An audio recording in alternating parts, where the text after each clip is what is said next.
మేము చేసినటువంటి విజయోత్సవ సభ అసలు ఎక్కడ విజయం జరిగింది? ఎవరికి విజయం వరించిందో వాళ్ళకే తెలవాలి. సామాన్య మధ్యతరగతి పేదవాడైతే ఇబ్బందుల్లో ఉన్నాడు. ఆ మూసీ బాధితులైతే పండగ కూడా చేసుకునేటువంటి పరిస్థితుల్లో లేరు. ఎక్కడికించి విజయం వచ్చింది, ఎవరికి విజయం వచ్చిందో వాళ్ళకే తెలవాలి. మేమేమంటున్నామంటే నిజంగా కూడా ప్రజాపాలన అన్నటువంటి మంత్రులు లేదా ప్రజాపాలన అన్నటువంటి ప్రభుత్వం ఎక్కడ చేసింది? ఆ ప్రజాపాలనలో తీసుకున్నటువంటి అప్లికేషన్‌లే ఎక్కడ పోయినాయో ఇప్పటి వరకు తెలవదు. వాళ్ళు పెట్టినటువంటి 6 గ్యారెంటీలు పూర్తి అమలు కానటువంటి పరిస్థితి. 13 హామీల గురించి తర్జన భర్జన పడతా ఉన్నటువంటి దాఖలాలు ఉన్నాయి. మా గతంలో వాళ్ళే చెప్పారు, మాకు కొంత సమయం ఇయ్యండి, ఇప్పుడిప్పుడే ఇది చేసినాము, కొంత సమయం ఇయ్యండి, ఇదైతామన్నారు. మళ్ళీ అప్పుడే విజయోత్సవ సభ ఏందో వాళ్ళకే తెలవాలి. నేను ఏమంటున్నా అంటే, మీరు ప్రజలకు మంచి చేయాలనుకున్నప్పుడు ఈ సభలు లేదా ఇంకోటి అనాల్సినటువంటి అవసరం లేదు. ప్రజలకు మంచి చేయాలనేటువంటి మీరు తీసుకున్నటువంటి అనేక పథకాలు, ఆ పథకాలు అమలు చేస్తే చాలు. విజయం ప్రజలే జరుపుకుంటారు కదా.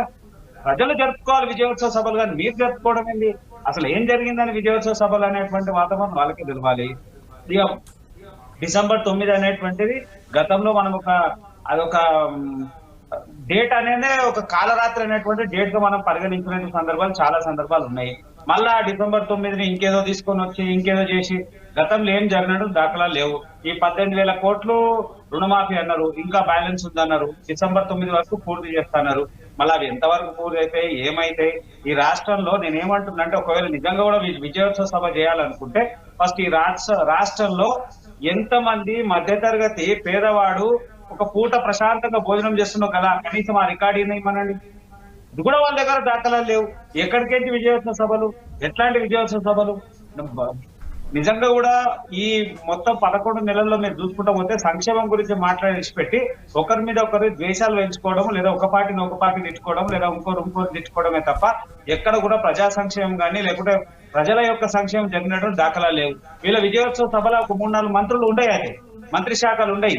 అవి ఎక్కడ పోతాయో తెలియదు. అంటే అర్థం ఏమైతుంది అంటే, వీళ్ళు ప్రజల్ని మభ్యపెట్టే తప్ప ఇంకొకటి ఎక్కడ కూడా లేదు. అనవసరమైనటువంటి ఒక రాద్ధాంతాన్ని క్రియేట్ చేసే ప్రయత్నం చేస్తున్నారు తప్ప ఇంకెక్కడ కూడా లేదు. నిజంగా చేయాలనుకుంటే అనేక సమస్యలు ఉన్నాయి కదండి. రేపు పిల్లలకు విద్యార్థులకు సంబంధించి దానికి సంబంధించినటువంటి స్కూల్స్ ఉన్నాయి. అనేక గవర్నమెంట్ స్కూళ్లలో మౌలిక వసతులు లేవు. దాని మీద ఒక ప్రణాళికబద్ధమైనటువంటి ప్రోగ్రామ్ చేయమనండి.